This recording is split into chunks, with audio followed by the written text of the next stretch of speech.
This is Groundeffected, and you have once again caught me in the middle of a new project. And that is Jinx from CA3D Studios. If you can't tell already, this sponsor is videoed by CA3D Studios. I've already started, so let's rewind a little bit of time and see how I got to the point that I'm at, and then we shall continue. About to be braced that goes through. A new model is printed. Now it's time to prep it. Stand it smooth. You fill all the gaps. Ducking loose like your mother's flaps. 3D printed goes burp.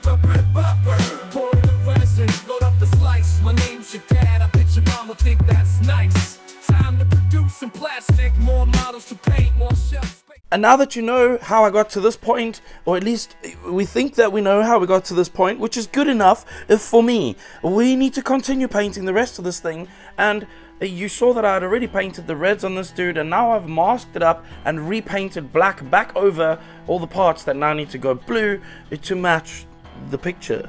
I'm also about to go live right now for my Patreons. Obviously, this is not a thing that you will be able to see if you're watching this video in the wild, but it is one of the things that I provide over on my own personal Patreon. And if you're interested in supporting this channel, maybe you want to check that out for yourself. I'm going to put the blue on this, I'm going to move the camera back to the stand, and we're going to continue painting the model. Starting off strong with a color that, again, I don't really know what the name is, because I've said this before, Ammo by Mig's labels just keep rubbing off. And I know you said put sellotape over the top of it, but honestly, I shouldn't have to do that with my paints, I'm not gonna lie. But when I get my paint, I just wanna use my paint. I don't wanna have to modify. Let's not get too distracted. In case you were wondering, I used the Army Painter wet palette, and yes, you can just use a Tupperware, a sponge, and some parchment paper. However, I am not that guy, and I really like this wet palette. If you are interested in one, there is probably a link in my description for it as well if you can't find them. And now I started using the air paint silver to paint the mouth and eyes of this model, and as you can see, the coverage was just not good enough. That is, I'm not really sure why, but it's not very great. So I ended up using the Monument Hobby Silver, which covered very nicely, in fact. I then took a panel line wash from Tamiya, and I placed that in all the crevasses around the mouth and the eyes in order to make certain things stand out. Using that same silver, I painted some of the other little details on this bomb rocket thing on the base. I then thinned down some Black Templar contrast paint, and I sprayed that very carefully as a shadow on the teeth, and as well as where her foot would go, where it stands on top of this bomb. I then used a little bit of white and highlighted some of the highlight areas in the silver. Using a plain matte black from Vallejo, I then painted in the pupils on the eyes of this bomb. They looked weird to me because they were matte, so I ended up putting a gloss clear coat over top of just those little black parts of the eyes only. I was then also not satisfied with the panel line wash and how dark it was, so what I ended up doing was repainting that with a black, just with a brush, and making sure they stood out nice and strong. I painted some metallic colors on the weird shaped thing that is on the base, and I used ROXY Flesh Shade as a wash just over the top of that.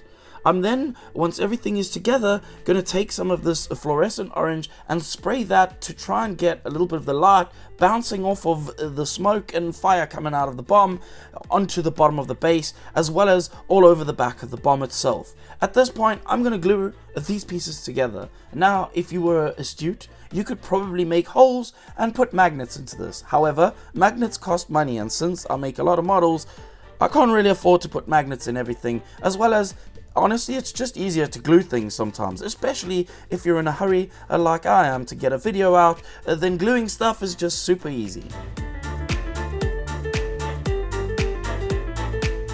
Now every model has its complications, and with this model there was a lot of complicated parts to paint, I think. But realistically, once broken down into smaller, easier bite-sized segments, it makes it so much easier to tackle the paint job as something like this. So at first, what I'm going to do is paint all the skin tones. This is something that in my mind has to be airbrushed on no matter what, and this is just because it makes it so much easier to achieve a really good looking skin tone with very minimal effort. So I'm just going to spray all my skin tones, and that's going to start out with a little bit of a white as a highlight, and then I'm going to use Pinkle and some transparent red to spray from the bottom.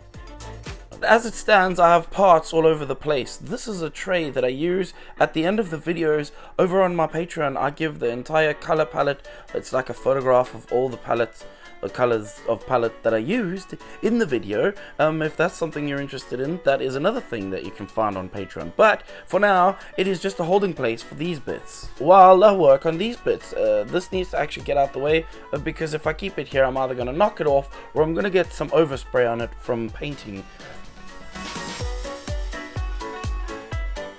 And the couch will be its new home for the next few or possible hours.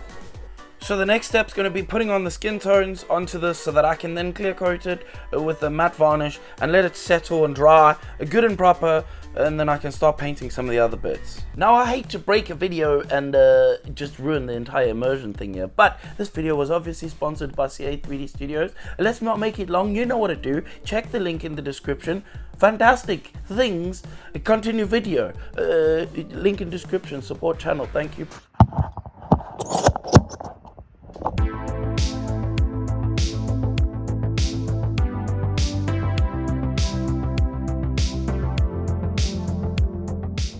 I've done multiple videos on painting skin tones and how I do them. At least for now, this is the way that I do them. If you're interested, there will probably be a card in the top somewhere if I remember to put it. If not, well, tough. You might just have to look on the internet for something that you want to know the answer for. Basically, a load of skin tones get thrown over the top of the model until I'm satisfied with the look of it. For this particular model though, I did end up pushing a lot higher on the brightness of the brightest colors, and that is because it was, I don't know, my brain just said to me this character needed to be super pale for some reason, and so I just made her super pale.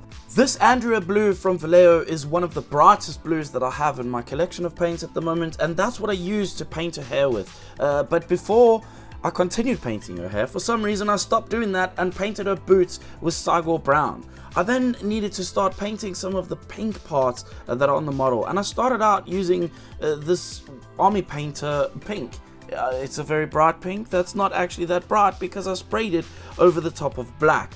I know I'm a schmuck, but don't worry about it because we will come back and fix that later. I need to give a little bit of some shadows to this, and I'm going to use a reddish color to help make that shadow a little bit darker. Now, to bring that brightness back, I'm going to take a fluorescent pink and spray that pretty much over everything, almost like a tint over the top of it all. And this is going to bring that saturation nice and bright for us because we were schmucks when we painted it over black. One way I know, however, to avoid being a schmuck is for you to click the like button on this video and subscribe if you haven't done that already. While you're around that area, you might as well type some words in the little square box that YouTube gives you to type words in, and then share the video with your gran, because you know she's gonna like it. Getting back to the boots, I'm going to use some skin tone colors which you wouldn't imagine over the top of that dark brown in order to make, I don't know what color that's supposed to be, but it's a lighter color on the inside of the boot that doesn't look like the boots, but it's a different color.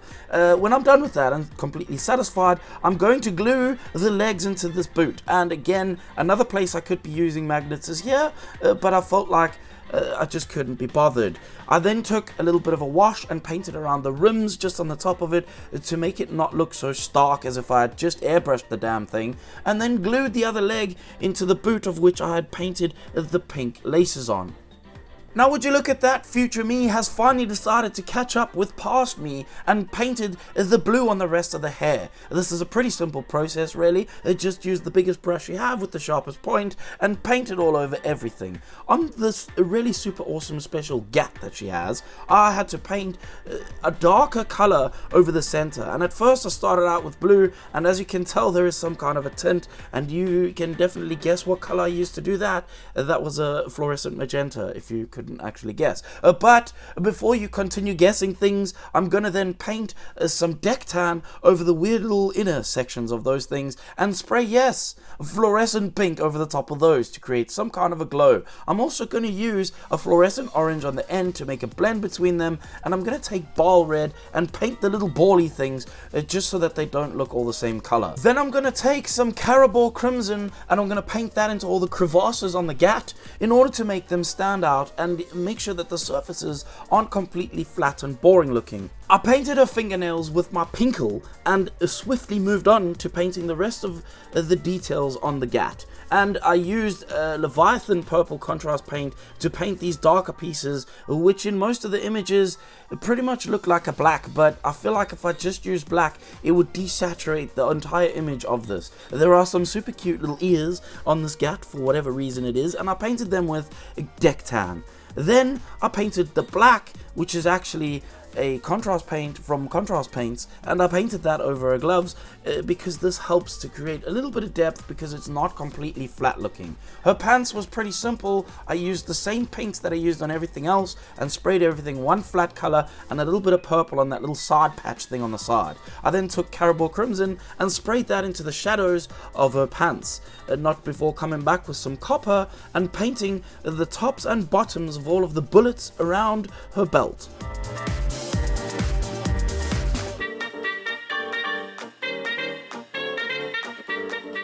And once all the bullets are painted, I'm going to take Sargor Brown and paint the straps as well as the belt around her waist.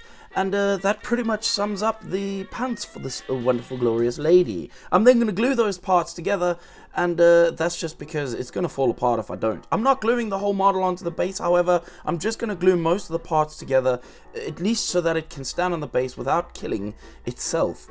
On the bikini top that she is wearing, it was a little bit difficult, and I struggled at first to figure out how I'm going to do this, but the easiest way really was to paint the white stripes, then the pink stripes, and do a little bit of airbrushing onto the shadowed areas using, you guessed it, very bright fluorescent pink magenta. And the reason this is possible without ruining the skin tones is because the overspray is not as visible as something like a very dark brown, for example.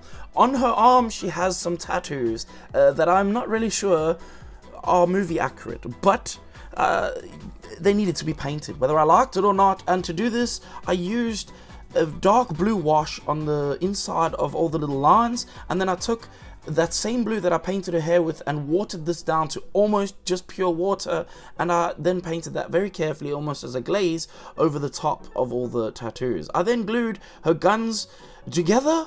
By guns I mean the one gun that is two parts together, and then took a little bit of some Drakenhof Nightshade and I sprayed that into the shadowed areas of her hair, being very careful not to get any of this on her skin. If I got a little bit at the back of her head, it's not the end of the world, but you got to be careful not to get this on the skin because it's very dark. And on her eyebrows I used just brown to paint the little worms above her eyes. This is to make them look really bright and powerful. In some of the pictures, however, I'd seen that they are blue.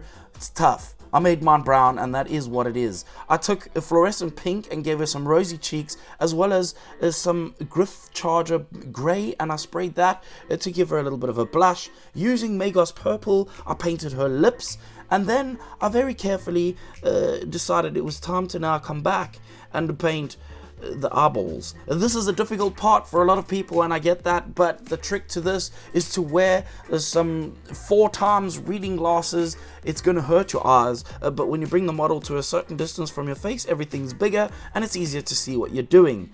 At this point now, I need to be super careful and paint in her teeth. These are one of the things that I really do not enjoy painting, but when you do them, you need to make sure to leave a tiny little gap so that they're not just one solid pair of teeth and is just a bunch of teeth. On her eyes, I painted them with the pinkish purpley color because, again, reference photos were failing me a little bit, but I started out with Pinkle, used the fluorescent pink as the inner brighter color of it with a nice black spot for the pupil and a lovely highlight before putting the model together and calling it done.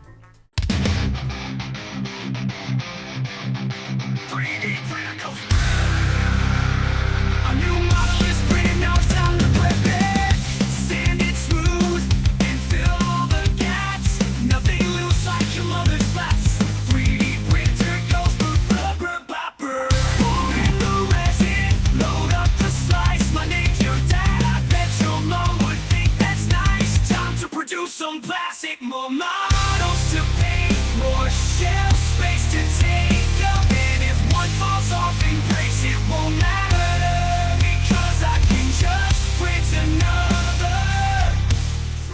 I hope this video was enjoyable for you to watch, and of course this is the most important time of the whole video where I need to say a super special thank you to my patrons for keeping the lights on and blinding my eyeballs, and I'm gonna do that right now. Also, if you watched this video and you didn't like anything that you saw in this video, then it is now time for you to kindly f*** off. Oh, and if you're still around after that and you enjoyed this model, maybe you would want to check out the sponsor of this video, which is CA3D Studios. There will be a link for them in the description down below. I'm going to leave you with the glorious 3D printing song that we've come to know and love from just this point.